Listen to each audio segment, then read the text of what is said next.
Howdy, howdy, howdy! Today we've got a 2v2 replay with Flameforge and ReCyruel versus PYCAK and RDS.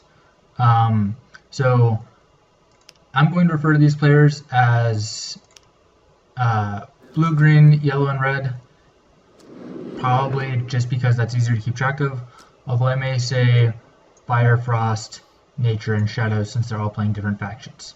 Okay, so this map is interesting because it's really big, so it's a generated map, it's not standard, it's really big, so there's probably going to be a lot of power wells taken, and then a long tier 3. This center position only has one well, so it's not a super big priority. It is strong because whoever gets this will have access to cross between maps, but it's probably not going to be the hugest priority. So as we see here, green is going to take it and nobody's going to contest him because red and yellow don't want to risk losing the match in tier 1 because of a scuffle over this power well, which is not super significant. Well, we might see yellow and red try to rush, but I doubt it because they've all grabbed wells as well, so it wouldn't be a successful rush. But yeah, so we just got a little bit of teasing going on. ReCyruel would really like to build a monument here to get ground presence, but he might just pop an ice barrier, and that'll be basically as good. So we're seeing lots of welling up here, and we see that RDS red is going pure shadow. So he's obviously trying to rush a harvester. It's a common 2v2 strategy, especially when you've got nature to heal the harvester. The problem with that is that we've got a frost tier 1, which means that Lightblade is definitely in this deck, and probably Lourish Knight as well. Harvester does not do well against either of those two cards. So this is a strategy. If you got the harvester, you want to rush fast.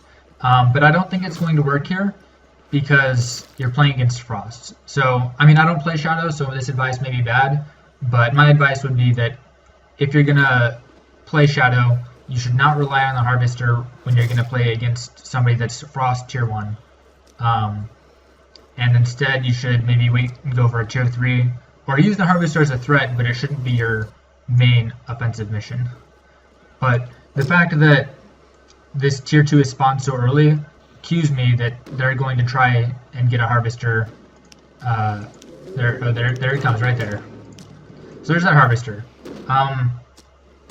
That's maybe a good spot to put it because it's away from the frost, but still, yeah. So he's okay. So he lives. This harvester may be significant. I'm expecting to see Lightblade over here spawn. Okay, so frost is now tier 2. This well might drop just to the Amazon. That'd be funny. Somebody attentioned it. So a couple of trick will take care of that. Okay, so yeah, there we go. There's a Lightblade and the Lourish Knight. So this harvester is going to be... Oh, okay, so we've rooted the Lightblade to prevent the Lightblade from getting his taunt out. The harvester's still just going to take a ton of damage because of the... whatchamacallit, frostbite.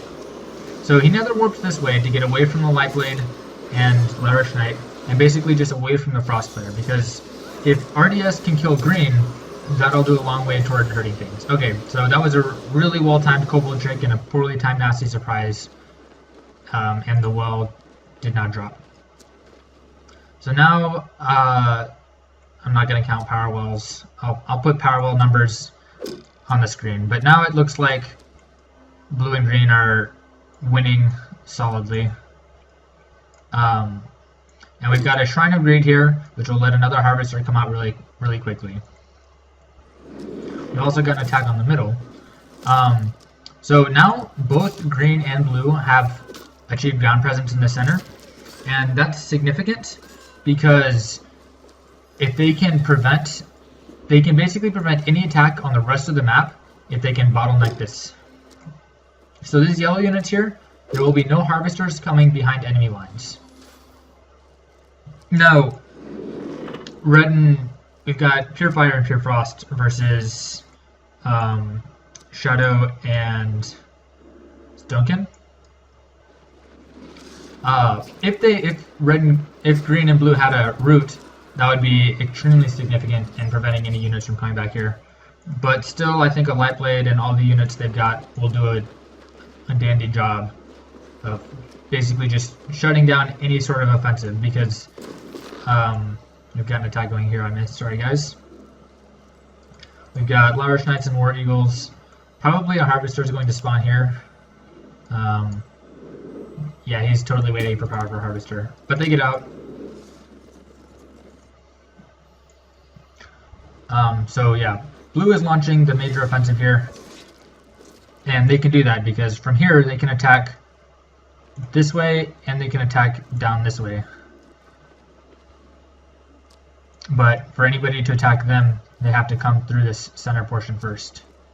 There's a scavenger waiting here.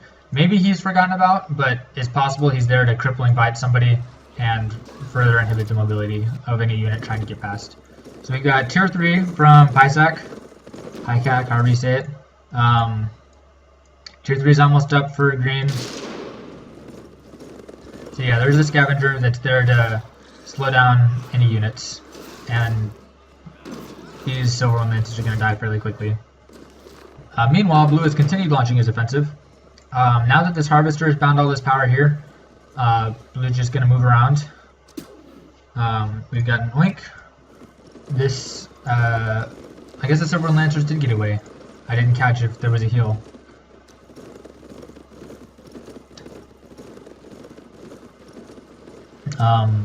PYCAK is frost, nature, by the way. The harvester continues to attack Irish Knights over here. There's not a ton of action going on elsewhere though. There's that frost barrier. Alright, yellow's trying to come in and make a move. If they want to make their move, now is the time to do it. Personally, I don't think this is going to work. Ooh, okay, so we've got the green stone warrior. That's interesting and a little bit unusual. This giant slayer should charge him. There he goes. I guess the charge wasn't quite enough. He's maybe going to die to the orb, but I wouldn't leave it up to chance. Alright, yellow is making a big push now. We got a CC to deal with the harvester, and these Sir One Lancers are probably going to try and provoke a spawn from something over here. Oh, I missed this. We've also got a Spitfire that's been attacking here and further wasting power, making him spawn Hours of Corruptions. We've got another Spitfire over here who's been oinked. There should be there's a shield building.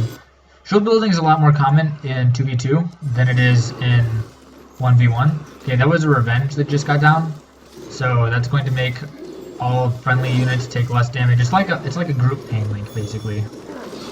So this harvester's just super buffed right now, and there's the disenchant.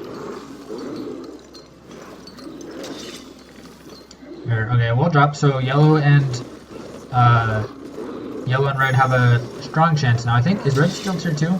Yeah, red is still tier 2, which is slightly problematic. Oh, yeah. So this monument actually, earlier I said it wasn't super important.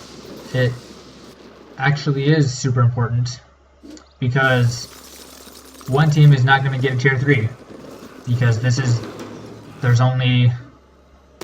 one less tier 3 than you need to have. I think somebody played a revenge right here in the Hour of Corruption to kill the Spitfire. There's another harvester. Now this is okay because red doesn't necessarily need tier 3. He'd really like to have tier 3 because the harvester is a tier 2 unit. Okay, there's an earthshaker. Presumably from yellow, PYCAK, I think. Presumably PYCAK played enlightenment and earthshaker. So they may have strong options. How's power doing? PYCAK has very little power, RDS has a little more power, Flameforge has a lot, ReCyruel has sort of alright power. We've got the timeless ones to keep things frozen. Looks like there was a revenge on again. Notice that yellow's trying to keep down present so that earthshakers can still come. He'd really like to get an earthshaker off over here. And so the Spitfire disenchants itself to try and come over here and deal with that. I don't think if earthshaker and enlightenment is ready, I think this is gonna drop. Yeah, this is totally gonna drop. The Shrine of Greed just went off to give him that power. But while this is dropping, shield building is going to save that, and it looks like that power spent is going to give blue and green the opportunity they need to rush them down. Oh, nicely timed oink and nether warp. I'm not even sure what happened, but the stampede didn't get off. It got used, but it didn't go off. And this we already saw that sort of drop to the earthshaker.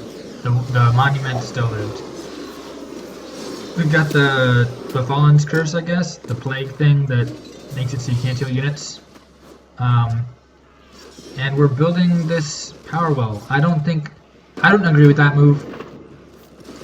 Maybe it's worth it, because they don't know how long the match is going to go. Okay, so the Spitfire comes.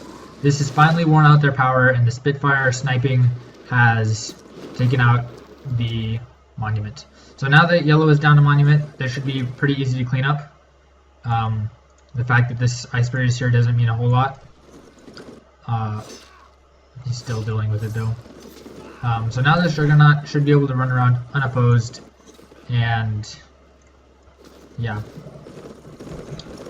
So the game is now it's a matter of cleanup. Now don't get me wrong, it's still possible for yellow and red to win, but not without blue and green making some pretty egregious mistakes.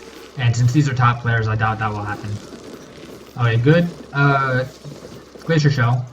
The Stampede's taken all of its health out. So this stuff is all going to drop. We've got the Spitfire attacking again. Pump soil to kill it. They're really trying to prevent any tier 3 from players. But yeah, this match is wrapped up. There we go. First player quit, and both players quit. Hope you guys enjoyed this.